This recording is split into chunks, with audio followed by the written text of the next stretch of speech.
ध्यानावा सुनिए चाचा चाची दीना ध्यानावा बीडीसी प्रत्याशी होवे सब कर लला नहावा सुनिए भैया बहिनी दीना ध्यानावा सुनिए चाचा चाची दीना ध्यानावा कपिल भैया जिंदाबाद जिंदाबाद जिंदाबाद कपिल भैया जिंदाबाद जिंदाबाद जिंदाबाद कपिल भाई से बात करो हम हमारे साथ हैं कपिल भाई से बात करो हम हमारे साथ हैं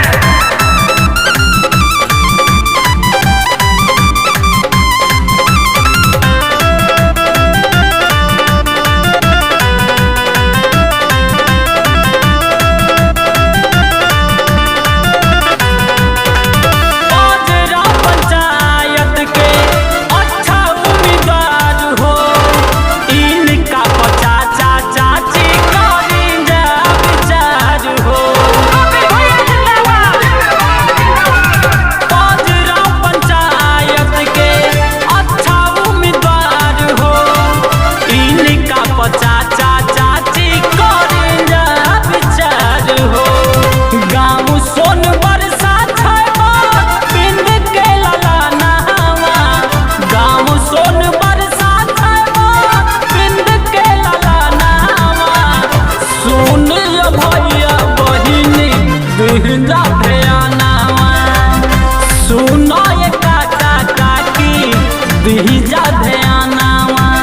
कपिल भैया जिंदाबाद जिंदाबाद जिंदाबाद कपिल भैया जिंदाबाद जिंदाबाद जिंदाबाद कपिल भाई से बात करो हम हमारे साथ हैं कपिल भाई से बात करो हम हमारे साथ हैं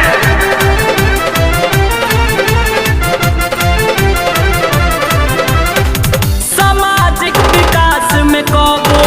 देले बड़ ध्यान हो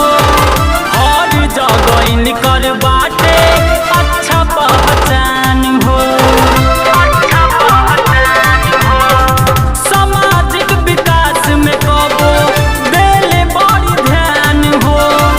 हर जगह इनकर बाटे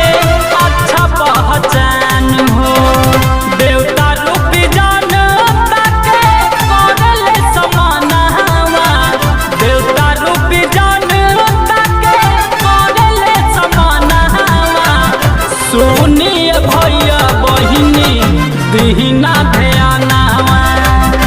सुनिए चाचा चाची दीना ध्यानावा कपिल भैया जिंदाबाद जिंदाबाद जिंदाबाद कपिल भैया जिंदाबाद जिंदाबाद जिंदाबाद कपिल भाई से बात करो हम हमारे साथ हैं कपिल भाई से बात करो हम हमारे साथ हैं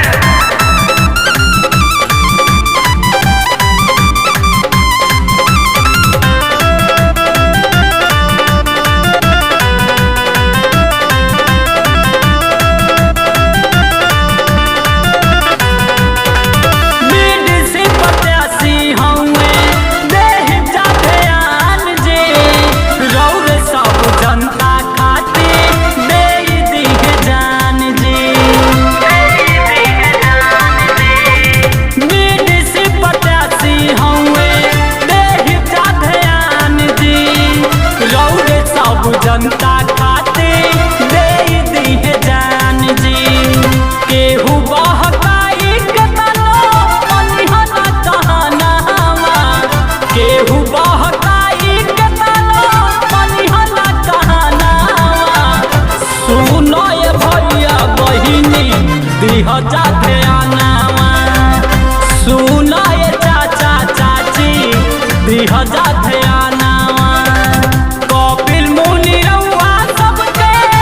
घर के लला नहावा सुनिए भैया बहिनी दीना ध्यानावा सुन